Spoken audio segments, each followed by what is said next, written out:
नमस्कार दोस्तों, आज इस वीडियो में बात करेंगे 22-23 की जीएसटीआर 9 भरते समय इनपुट टैक्स क्रेडिट रिलेटेड जो टेबल्स हैं। बेसिकली हम बात करेंगे table number 6, table number 8, table number 13। Table number 6, table number 8 और टेबल नंबर 13, इनकी मैं क्यों बात करूंगा, टेबल 8 और 13 को मैं क्यों लाया हूं, ये वीडियो को एंड तक देखने में आपको समझ में आ जाएगा। अगर किसी को टर्नओवर से रिलेटेड कोई भी डाउट है तो इसके ऊपर ऑलरेडी हम वीडियो बना चुके हैं, और अगर आपको समरी फॉर्म में जीएसटीआर 9 पे वीडियो चाहिए वो भी हम ऑलरेडी बना चुके हैं, जिसपे आपको हर टेबल पे डिटेल मिलेगी कि किस टेबल में क्या चेंजेस 21-22 में है। वो सारे वीडियो आपको इस वीडियो के एंड में उनकी लिंक मिल जाएगी। आज स्पेसिफिकली बात करने वाले हैं इन 3-4 केसेस पे जो मोस्टली लोगों की क्वेरी रहती है। तो दोस्तों 21-22 की जब आप जीएसटीआर 9 भरोगे, अगर आपने 3B एकदम सही भरी है 21-22 की, तब तो डेफिनेटली आपको कोई दिक्कत ही नहीं आ रही होगी। 21-22 की टेबल नंबर 6 में आप डेटा प्रॉपर्ली डाल दिया होगा और डेफिनेटली आप उसकी वजह से इस वीडियो पे भी नहीं आए होंगे। आप इस वीडियो पे आए होंगे, ये 3-4 केसेस आपके साथ हुए होंगे, इसी कारण आपने ये वीडियो ढूंढा होगा और आप ये वीडियो देख रहे होंगे। दोस्तों तो पहला केस हम देखते हैं कि 21-22 की कोई आईटीसी थी। 21-22 की कोई आईटीसी थी जो आपने 22-23 में ली, उसे कहां दिखाना है। 21-22 की आईटीसी आपने अभी तक नहीं ली, उसका क्या करना है। 20-21 की ऐसी आईटीसी थी जो आपने 20-21 की ऐसी आईटीसी थी जो आपने 21-22 में ली, वो आपको कहां दिखाना है। और 20-21 की ऐसी आईटीसी है जो आपने 21-22 में तो ली लेकिन स्पेसिफाइड टाइम पीरियड के बाद में ली, उसका क्या करना है। ये 3-4 केस हम डिस्कस करने वाले हैं। उससे पहले मैं आपको बता दूं टेबल नंबर 6 के बारे में।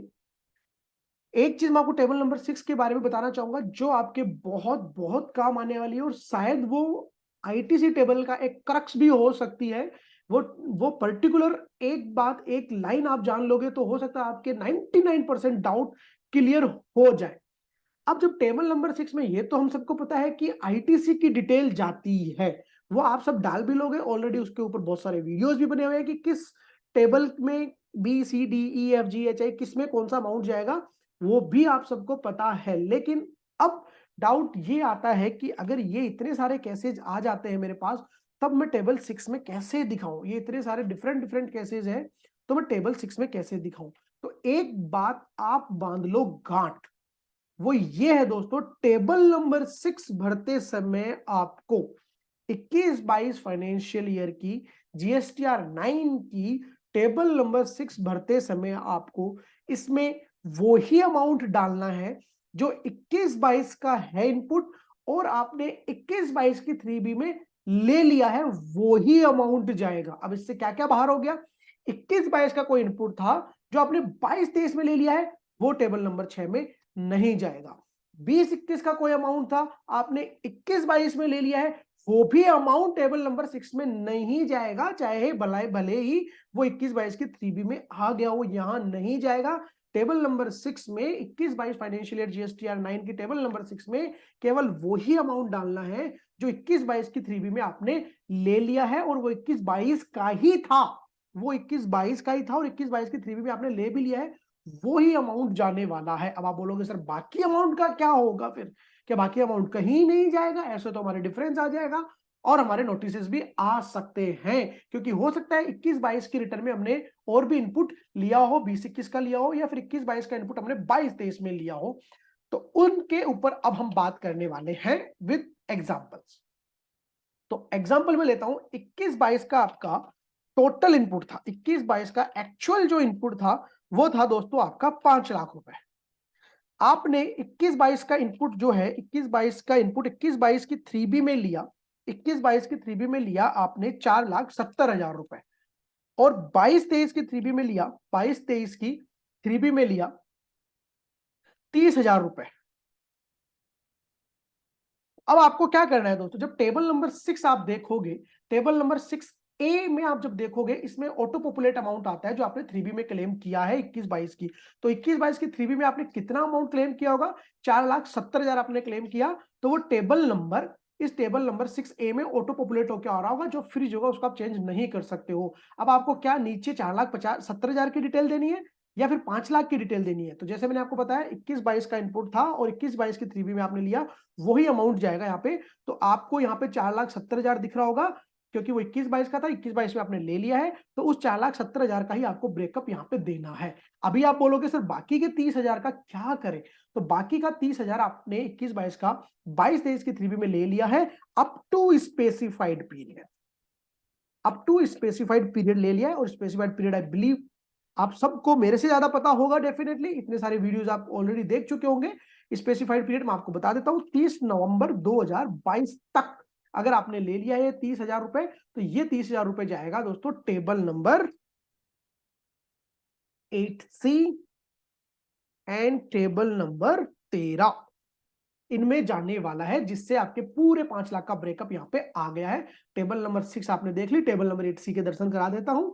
ये रही table number 8, other ITC related information. ये सी रही, ITC on inward supply receive during the financial year but availed in the next financial year up to specified period, तो उसकी डिटेल यहां जाने वाली है दोस्तों। अब इसका एक और चीज मैं आपको समझाऊं, अगर आपको चीज पकड़ में आए तो 6B में जब आपने देखा यहाँ पे ऑटो पॉपुलेट 4,70,000 आ रहा है, और नीचे ब्रेकअप दिया आपने 4,70,000। क्यों? क्योंकि 21-22 का इनपुट था आपका 5 लाख, जिसमें से 4,70,000 आपने 21-22 की 3B में लिया, तो जितना 3B में 470 लिया वो यहाँ पे हो गया, 470 का आपने ब्रेकअप भी दे दिया। अब आप जब टेबल नंबर 8 में जाओगे तो आपको एक चीज दिखेगी यहाँ पे, टेबल नंबर 8A में 2A से ऑटो पॉपुलेट डेटा आ रहा है, तो 5 लाख का आपका 21-22 का इनपुट था। मैं ये मान के चल रहा हूं आपके सारे सप्लायर ने प्रॉपर रिटर्न अपनी भरी है, तो यहाँ पे आपको 5 लाख का अमाउंट रिफ्लेक्ट हो रहा होगा। फिर 6B में अमाउंट आएगा, टेबल नंबर 8B में अमाउंट आएगा टेबल नंबर 6 से, तो टेबल नंबर 6 से यहाँ पे कितना अमाउंट आ रहा होगा? 4,70,000 रुपए आ रहा होगा। तो 8A में यहाँ पे तो आएगा 5 लाख रुपए, क्योंकि 2A में आपके 5 लाख रिफ्लेक्ट हो रहा होगा, और 8B में आपके अमाउंट आ जाएगा 470, क्योंकि आपने टेबल नंबर 6 में 470 डाले हैं। डिफरेंस रहेगा 30,000 का। अब वो 30,000 का डिफरेंस क्यों आ रहा है? क्योंकि 21-22 का इनपुट था, आपने 22-23 में लिया, तो डिफरेंस टेबल नंबर 8C में आप भर दोगे, तो यहाँ पे जो नेट 8D का डिफरेंस है वो नील हो जाएगा दोस्तों। ऐसे करके आपकी 8D भी मैच होने वाली है, और उसके बाद इसको आप दिखाओगे टेबल नंबर 13 में, ये आ गया ITC avail for the previous financial year. यहां पे भी उस 30,000 की डिटेल आप देने वाले हो। तो ये तो आपका एक केस था जो हमने कवर किया, 21-22 रिलेटेड आईटीसी टेकन इन 22-23। अब 21-22 related ITC not taken year, 21-22 का इनपुट था 5 लाख, 21-22 की 3B में आपने लिया 4,70,000, और बाकी 30,000 आपने अभी लिया ही नहीं है, तो दोस्तों अब आप ले भी नहीं सकते हो, अब ये लैप्स हो गया, इसका आप कुछ नहीं कर सकते हो। Next, 20-21 ITC taken in 21-22 up to specified period. अब 21-22 का इनपुट था 5 लाख रुपए। मान लो आपने 21-22 में 21-22 की 3B में 4,70,000 ले लिया है जो 21-22 का था, और 21-22 की 3B में आपने 21-22 की 3B में आपने 20-21 का इनपुट लिया,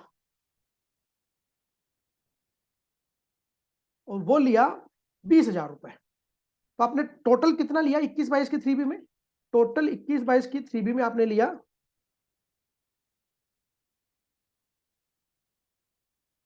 4,90,000 रुपए, 470 प्लस 20, और बाकी फिर 22-23 की 3B में 21-22 का ITC up to specified period, वो कितना लिया आपने? 30,000 रुपए। ठीक है जी। अब इसका ब्रेकअप कैसे दिखाएं? तो सबसे पहले मैंने आपको क्या बताया, टेबल नंबर 6 में 21-22 का वही इनपुट जाएगा जो आपने 21-22 की 3B में ले लिया है। अब 21-22 की 3B में आपने टोटल अमाउंट तो लिया 490, 21-22 की 3B में टोटल अमाउंट तो लिया 490, तो यहाँ पे आपके टेबल नंबर 6 में 490 आ रहे होंगे, लेकिन नीचे जो ब्रेकअप जाएगा वो जाएगा 470 का ही। 21-22 की 3B में 490 लिया, उस 490 में 20,000 रुपए तो 20-21 का था, 20,000 रुपए तो 20-21 का था। मैं बहुत पहले से आपको बोलते आ रहा हूँ, 6 में 21-22 की 6 में टेबल नंबर 6 में अगर आपने 21-22 की 3B में जो अमाउंट लिया है और 21-22 का ही है, वो ही जाएगा, तो वो अमाउंट है 470, वही जाएगा, 20,000 नहीं जाने वाला है। जब यहाँ पे 490 दिखेगा और नीचे 470, तो 20,000 का आपका डिफरेंस रहेगा ही रहेगा, आगे किसी भी टेबल में वो अमाउंट नहीं जाएगा। वो अमाउंट आपको कहां दिखेगा दोस्तों? अगर आपने 20-21 की 3B GSTR 9 सही से भरी होगी, तो आपने 20-21 की GSTR 9 के टेबल नंबर 8C और टेबल नंबर 13 में वो 20,000 रुपए दिखाया होगा। जैसा कि अभी मैंने आपको फर्स्ट एग्जांपल लिया था जिसमें बताया था कि 21-22 का 30,000 रुपए आपने 22-23 में लिया, तो आपने 21-22 की 8C और टेबल नंबर 13 में दिखाया। ऐसे ही अगर आपने 20-21 का अमाउंट अगले साल लिया तो वो अमाउंट आपने 20-21 की 8 सी और टेबल नंबर 13 में दिखा दिया होगा। आपके पास डिपार्टमेंट से नोटिस आएगा कि भैया 20,000 का डिफरेंस आ रहा है, बताओ क्यों। तो आप उनको GSTR 9 पकड़वाओगे 20-21 साल की कि ये उठाओ और उसमें देखो टेबल नंबर 8 सी और टेबल नंबर 13 में अमाउंट डला हुआ है। 4,70,000 रुपए 21-22 का 21-22 में क्लेम किया, वो तो जाएगा आपके 6 में। 21-22 की 3B में 20-21 का इनपुट लिया 20,000, वो कहीं भी नहीं जाएगा, इसको आप कहीं भी मत दिखाओ। और 21-22 का और 21-22 का इनपुट 22-23 की 3B में लिया अप टू स्पेसिफाइड पीरियड 30,000 रुपए, वो जाएगा टेबल नंबर 13 में। तो आपने केसेस कवर कर लिए, फर्स्ट, सेकंड, थर्ड, फोर्थ है 20-21 का ITC आपने 21-22 में लिया आफ्टर स्पेसिफाइड पीरियड।